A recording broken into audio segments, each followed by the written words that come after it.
Okay, so we're going to start off with just a real quick introduction to some background information. These are important sort of concepts that you need to know in order for meiosis and the stages of meiosis that we're going to be talking about to make a lot of sense. We're going to be focusing on some key terms and introducing you to some ideas that you'll have to have a firm grasp on for later. So the unit that we just finished up was all about mitosis. And so mitosis, remember, is the division of cells. It's including pro, meta, ana, and telophases, and basically produces new genetically identical cells.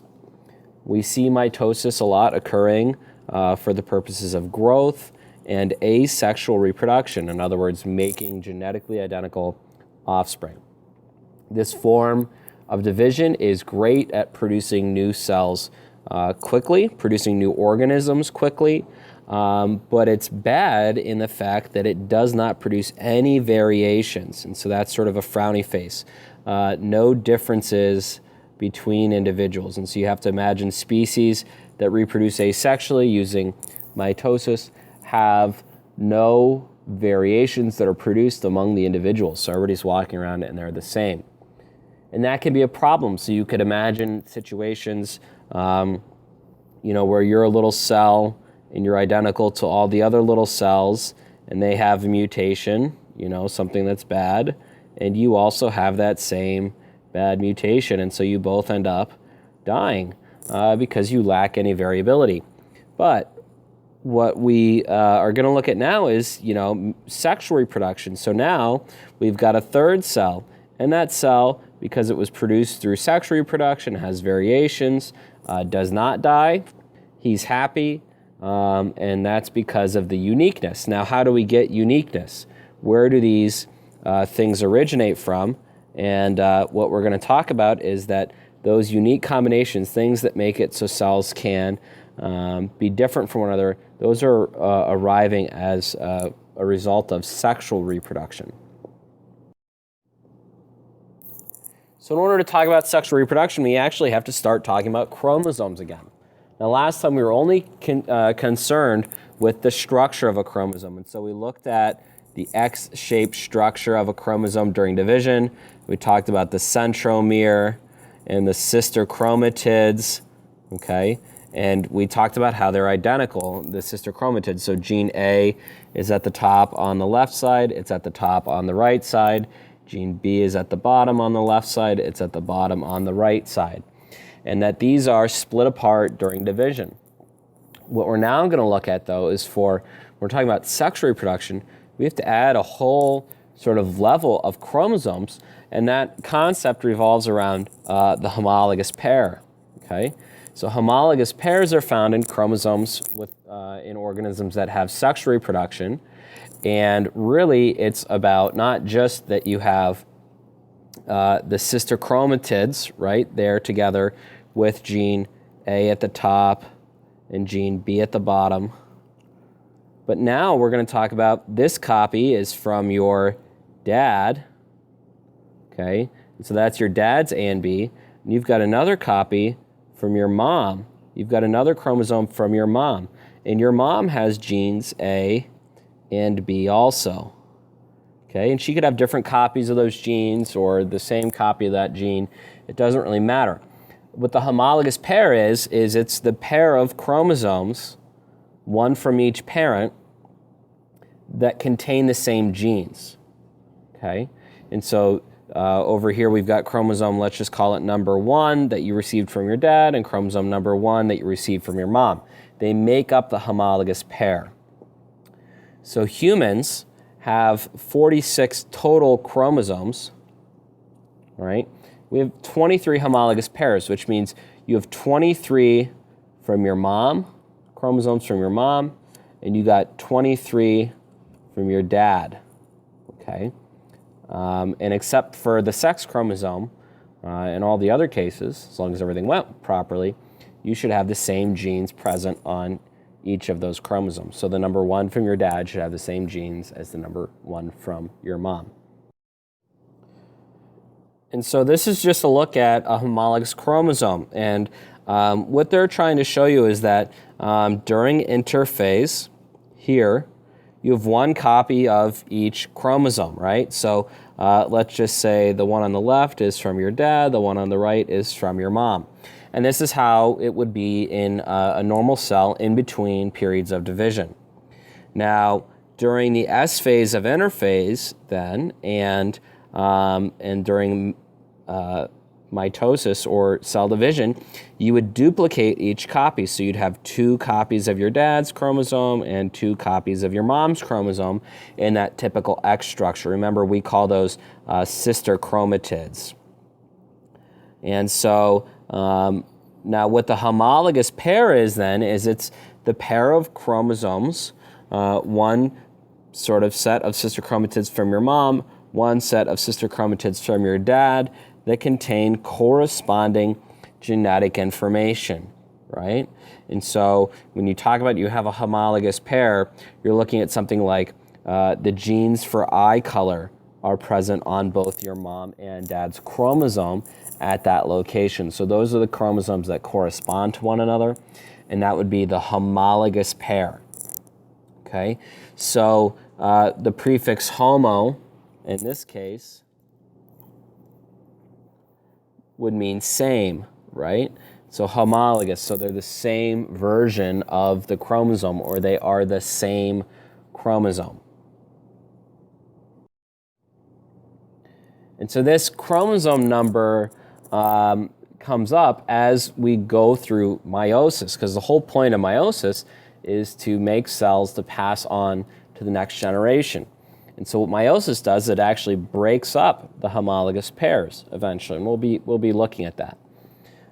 So we have some terms here that describe basically the number of chromosomes found in a cell, and the first term is diploid.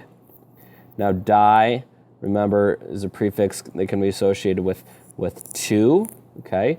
And in this case, they have the full amount of chromosomes, okay? In other words, they have 2 copies of each. They've got 1 from the mom, 1 dad copy.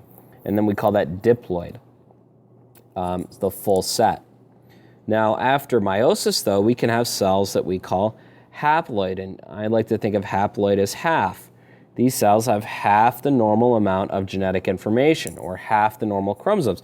So they actually only have 1 copy, okay? They have either just the dad's copy or just the mom's copy. That's because eventually that cell is planned, the purpose of that cell is to meet up with another haploid cell, which is carrying chromosomes from another individual, and combine to make a new diploid cell, okay? So where are these found? In your body, all normal cells outside of the ovary or the testes are going to be diploid, okay? These are the normal body cells are diploid. Only sperm and egg cells are haploid, okay? And so only place you can find haploid cells are in the ovary or the testes. So here we're just looking at where cells are going to be haploid versus diploid. So like I said, the only haploid cells that you have in your body are going to be either sperm cells or egg cells. And those cells are produced in either the ovary or the testes. All the rest, all other normal body cells, so, you know, cells in your arm, in your foot, in your scalp, whatever, all the rest of those cells are diploid. Okay, so diploid are all the normal cells in your body outside of the sex cells. And so from the time fertilization occurs all the way through the rest of your life, all cells outside of sperm or egg cells are diploid. They have 2 copies, remember, of each chromosome, 1 copy from each parent. Now, these haploid cells, remember, have just 1 copy of each chromosome. Because when they meet up with another haploid cell, they want to combine to make just the full amount, the normal amount of genetic material. So So we're talking about haploid or diploid. We have another term that we like to use that doesn't just refer to the number of chromosomes in the cell, but just where those cells are found. So we use a term called somatic cells to refer to normal body tissue cells, and these would be diploid. They would all have 2 copies of a chromosome. And then we also produce what we call germ cells, okay? Germ cells are the cells in the ovary or the testes that are involved in making the haploid cells, okay? And so these cells make what we call gametes, sperm or pollen and egg cells that don't have the full number. And so gametes, remember, we use that term haploid. Gametes are going to be haploid cells that are tasked with passing on half of the genetic information to an individual in the next generation. A karyotype, then, is a way of performing an inventory of an individual's chromosomes. And so this karyotype is basically a picture. It's a way of taking a cell and removing the chromosomes and taking a picture to look at their structure, to see if they're missing, etc. In this case, this picture, we see no X-shaped chromosomes, which means these chromosomes were taken during interphase, right? Time in between division, prior to being duplicated, okay? And so they're not X's. And if you went through and counted, you'd see that there are 23 pairs, right? We go up to 22, and then we've got 2 X chromosomes. So 23 pairs, so 23 times 2 equals 46, which is the normal number of chromosomes for a human.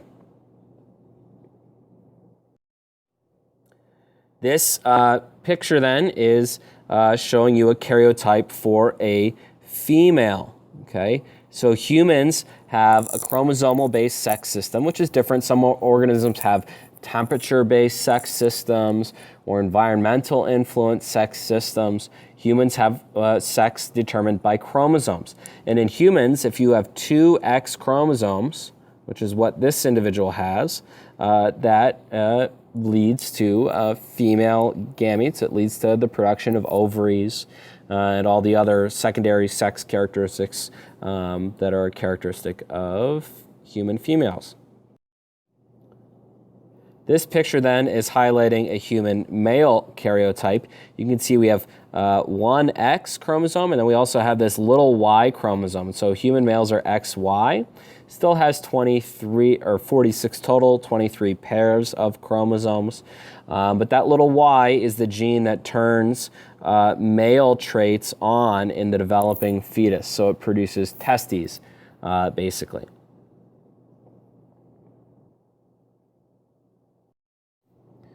So this is just to show you not everybody has 46 chromosomes like humans, okay?